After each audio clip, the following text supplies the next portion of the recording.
Hey there, and welcome to Undoing We, Divorce and Life Conversations on WGSN-DB, Going Solo Network, radio, podcast, and TV. I'm your host, Mardi Winder-Adams. I'm a divorce coach, a mediator, and someone who's been through exactly what you're going through. This show is all about helping you get through the tough stuff, the overwhelm of divorce, the what now moments, and the messiness of trying to rebuild your life. We're going to talk about real life challenges, share expert advice, and give you practical tools you can use to move forward with your life. Are you ready to start shifting from we to me? Grab a coffee, sit back, and let's get started. Hello, and welcome to this episode of Undoing We. I'm really excited to spend some time today with a true expert in the field of narcissism and narcissistic recovery after being in these toxic relationships. So I'd like to introduce you to a friend of mine, Stacey Sanderson. She is a registered psychotherapist and a published author of her book, Heart Wide Open. And she has over 25 years experience in helping people recover from narcissistic wounding. She offers a heart-centered, holistic way of gaining your power and identity back. And one of the things that Stacey does that I think is really unique is she is both a coach and a psychotherapist. So she can really help with the mental health side of the healing, but she also works with clients who are looking for specific strategies and ways to move forward after being in these very toxic relationships. So I want to share with you a longer clip of a recording that Stacey and I did a few months ago that talks about her area of expertise in what is narcissism, what are sort of the dynamics that you can expect or that you can expect to see in yourself and in the other person as you're moving through and out of the relationship. And then we also spend a little bit of time talking about sort of the misuse of the word narcissism and narcissistic. And I think that that gives a really good insight into something that I hope this doesn't hurt anybody's feelings when I say this, but it can be a bit of a trendy thing to sort of talk about your partner and do this sort of quasi, armchair diagnosis on them when they are hurt people going through divorce. So I think it is really important. And I like how Stacey talks about the fact that just because somebody is acting in a way that hurts you or that appears to be selfish towards them does not mean that they are a narcissist.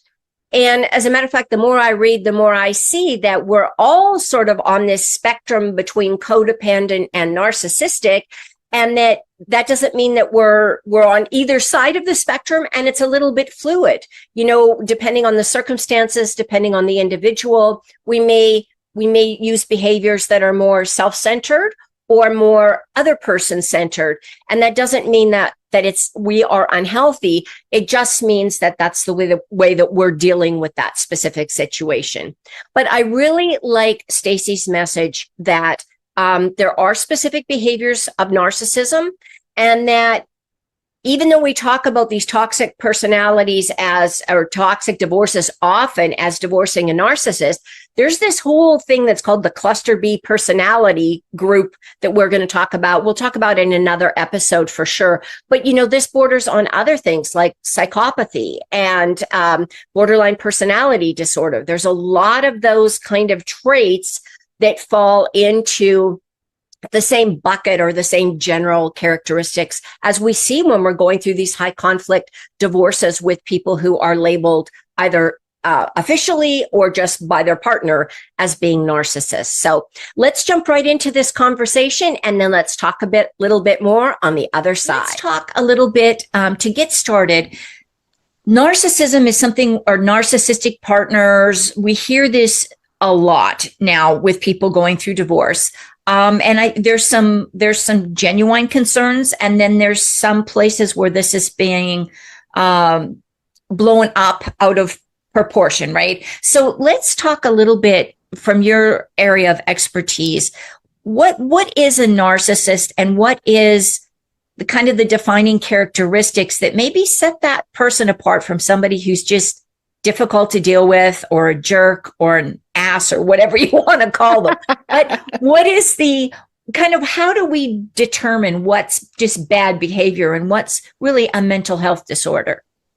I think that's a fantastic question, and there is a lot of confusion about this. And psychology and psychiatry as professional fields at the moment aren't even arriving at a definition or diagnostic criteria that they can agree on. So in the field itself, this is an evolving phenomenon of looking at what this criteria includes. But there is a whole spectrum of healthy to maladaptive to pathological narcissism. And the difficulty here is that the word is being thrown around. And what I like to have people think about is, just because someone is treating you poorly or making you feel bad, it doesn't mean they are narcissistic or have narcissistic personality disorder. Narcissistic personality disorder is a genuine mental health diagnosis that is almost without fail comorbid or co-occurring with another mental health disorder. The most common one being substance use disorder, and the second most common one being the variety of depressive disorders. So it is not always or often a standalone condition. And going through any kind of marital or partner discord brings out the worst in all of us, Yes, as you well know. So, and unfortunately, this has become a term that is being weaponized within the court systems and along the battle lines, if you will, of child custody. right. So there are very specific criteria for narcissistic personality disorder currently, in addition to new proposed criteria that need to be pervasive. They need to interfere with someone's functioning, and they would most certainly be a salient influence in a relationship, and most definitely in a separation and divorce process. So thank you for doing that, because I think there are some things that people do that have become associated in our layman's terms with narcissism. So gaslighting, ghosting, I'm thinking of what's the other one they call it? Breadcrumbing. All these kind of terms that now people use that, narcissists gaslight. Well, yes, but so do regular people when they don't want to acknowledge that somebody else is telling the truth, right? I mean, if I did something and I looked poorly and I found myself, oh my gosh, I look really stupid doing that, I am going to try to get everybody to remember it in a different way so I don't look as stupid. I mean, that's just kind of human nature, right? People with narcissistic personality disorder don't gaslight as much as they don't remember what you said in the first place.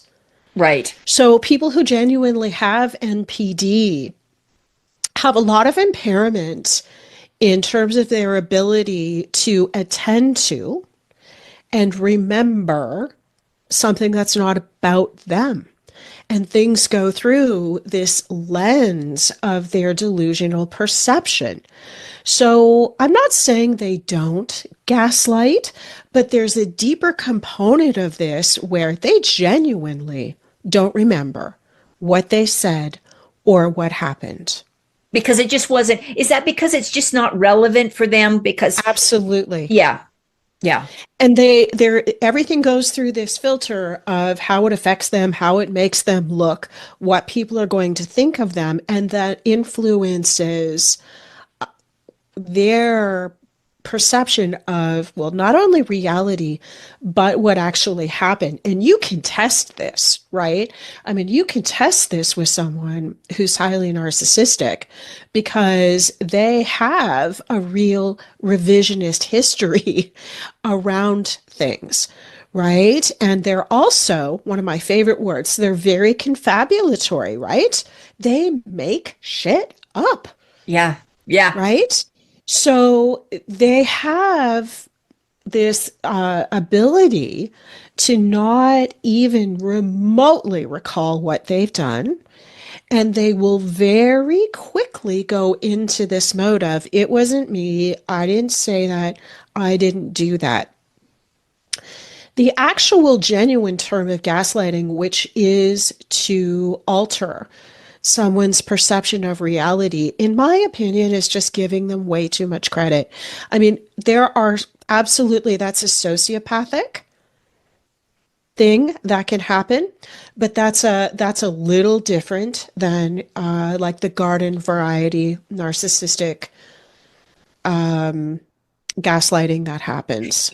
Yeah, they're not, and I'm learning more as I do research on this and read more, like your book and several other books that I've been looking at. That they're often not very sophisticated. They've got a very limited playbook, and they just keep repeating the same old rinse, repeat, rinse, repeat. That's all they do. They don't come up, all these elaborate schemes that sometimes I hear people saying their partner is doing during the divorce. That's a little bit higher functioning than most narcissists are going to be at, right? They're just going to kind of go for, I want to win, at all costs. I don't care what it does to me. I just want to be able to say I won, right? That's really important for these individuals. Or am I off track on that? They are motivated by the idea of winning. And they are motivated by other people's perceptions of them. They tend to not want to play by any set of rules. So these are the people who do not submit their required information to a mediator or to lawyers in a timely way. Nothing will go according to schedule. They will think that they are smarter than Definitely, yeah. the lawyers they're working with and the judge. And I think one of the most common tactics is a smear campaign against the other person. Yeah. So this tips into, again, that more sociopathic behavior. But I have a couple of clients who are going through this right now, and it's devastating. It's a terrible thing for them to experience. Yeah. And it tips into as well cyber stalking. This is something I'm hearing a little bit more about. But everything a narcissist does is about maintaining ego equilibrium. Their egos, their self-esteem is very fragile. So everything they do is to try and maintain a level of stasis around their self-esteem. Yeah. That's a great, thank you. Yeah. You're welcome. That's great. No, and I think that, like I say, there definitely are narcissists, and there are definitely horrific situations where people are trying to get out of relationships with these individuals. marriages, partnerships, business relationships. It doesn't, they can influence your life in ways, even as an employee, employer, and sometimes it's not the employer that's got the problem. It's the employee, but it's really, really challenging. So let's go to the next step. And I know this is what you really support people in, is recovery after narcissistic wounding. So what does that mean to somebody who's maybe never heard the term, or somebody that's coming out of a relationship with somebody who has higher narcissistic tendencies? What does narcissistic wounding mean? What does it look like? And then we'll talk a little bit about maybe some ways to heal from that. Sure. It is really important to mention that many people who have intimate relationships with narcissists, or who are married to a narcissist, have had a narcissistic parent or parents. So they're following, as I call it, that attachment blueprint, where, playing this role of being the empath, or playing the role of someone who's always taking the blame, for example, but playing somewhat of an inferior role, is common, and it's important to understand. So that's the first thing. But what happens when you're in a relationship with a narcissist is they start chipping away and questioning and making you question all of the things that are authentic and unique and special to you. So, for example, if you're a gifted artist, they will question that. They will sabotage your attempts to nurture that.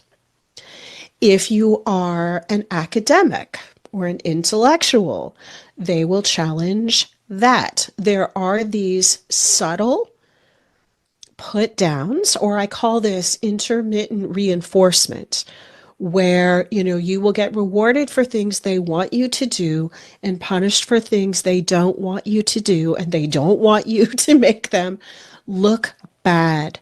So this wounding is very much about the power patterns within this person, within two people, and how you are constantly in their vortex of emotional dysregulation, right? So the trauma of this lives in their lack of ability to take care of their own emotions. So they do that by influencing you.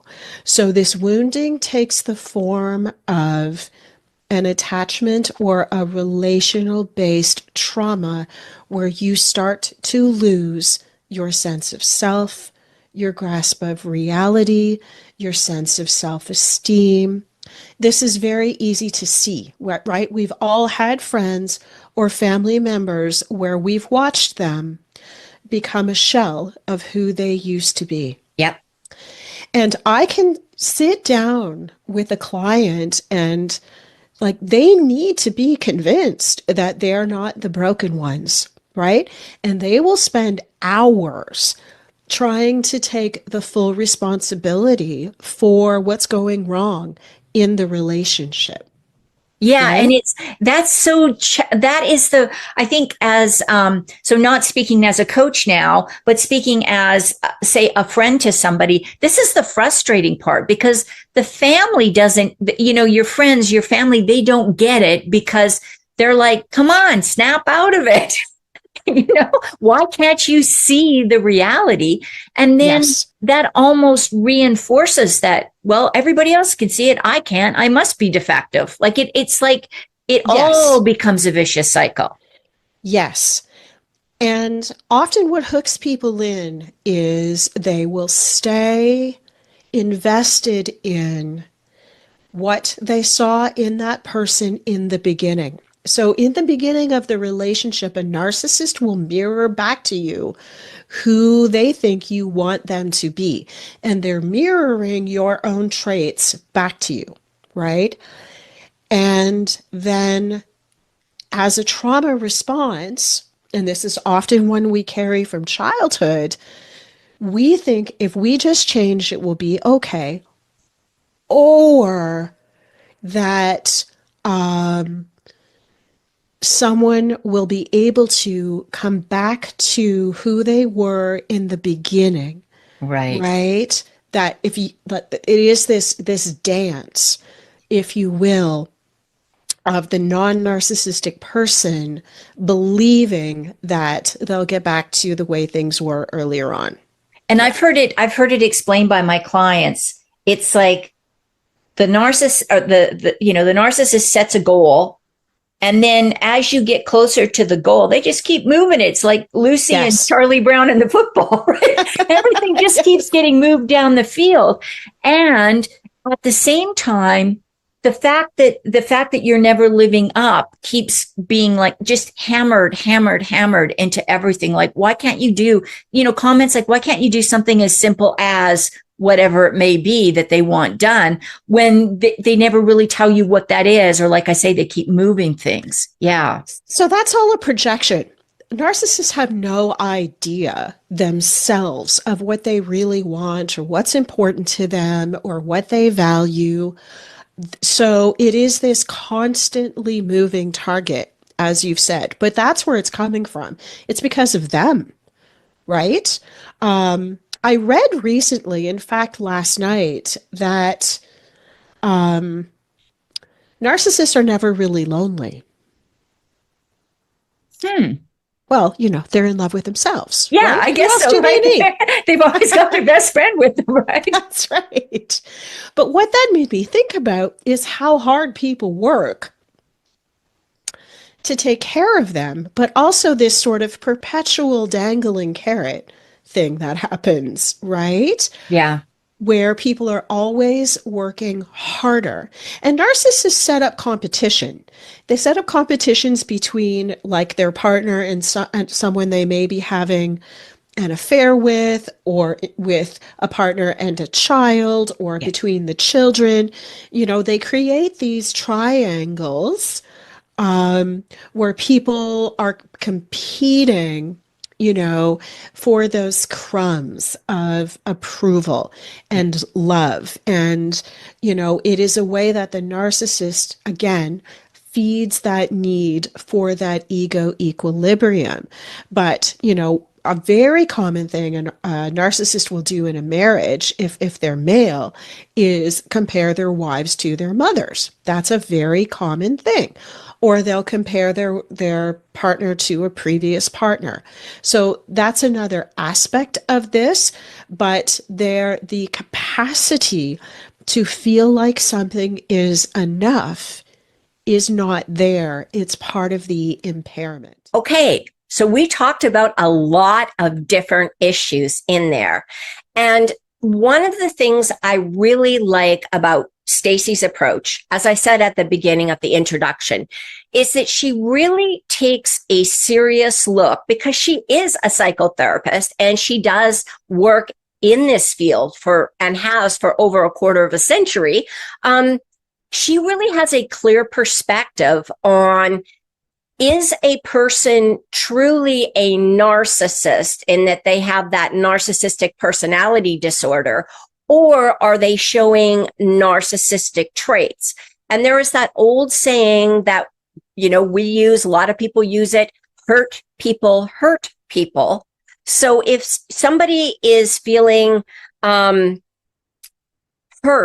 or embarrassed or frustrated or humiliated or betrayed or angry because of the divorce, it's not unreasonable to expect that they will use behaviors that lash out at the other person. And that may include, inadvertently including the kids in some of this behavior. And that's where the real damage occurs, obviously, for the children, is when they are brought into this cycle. So a couple of takeaways I'd like you to keep in mind from this conversation. If you are dealing with a toxic person, it doesn't really matter if they're labeled. Unfortunately, even through the court system, even if they do have a diagnosis, unless it is in some way going to be a danger to the children or to you, there's not much recourse or there's not much acknowledgement of it through the family court system. But as the individual who's dealing with a toxic person, whatever that label may be, whether it is a true mental health issue or whether it's a behavior that they're using because they're not dealing with their own emotions very well, it is important to be strategic and it is important to have support. And that often includes help with specific narcissistic wounding and recovery after that occurrence. And that's typically not going to happen in conjunction with the divorce, although it may, but it certainly should be something that if you have been in one of these relationships where you have been gaslighted and manipulated and you've been under coercive control perhaps, or any kind of emotional, mental, or physical abuse, definitely seeking out the help of specific professionals to help you get in a really good space after that so that you can continue on with your life and you can fully heal from the damage that was done. That really needs to be your number one priority. And of course, supporting your children if you have children through this who are dealing with this challenge. So if you've got any comments, if you've got any questions or concerns, definitely put them in the comments and I will reach out and answer and let Stacey know if you have any feedback directly for her. All her information is going to be in the show notes. Stacey Sanderson, again, is her name. Her book is called Heart Wide Open, a holistic guide to self-recovery from narcissistic wounding. Highly recommend you grab this and read through. Great exercises, great activities, and a really compassionate way to look at healing for yourself if you're coming through one of these difficult divorces. Thanks for sharing your time with me on Undoing We. If this episode resonated with you, be sure to share it with a friend and don't forget to hit subscribe so you don't miss the next one. If you're looking for some more support, be sure to grab my guide, 5 Strategies for Better Communication During Divorce and Other Life Transitions. The link is going to be in the show notes. And remember, no matter what you do today, do something special for yourself because you deserve it.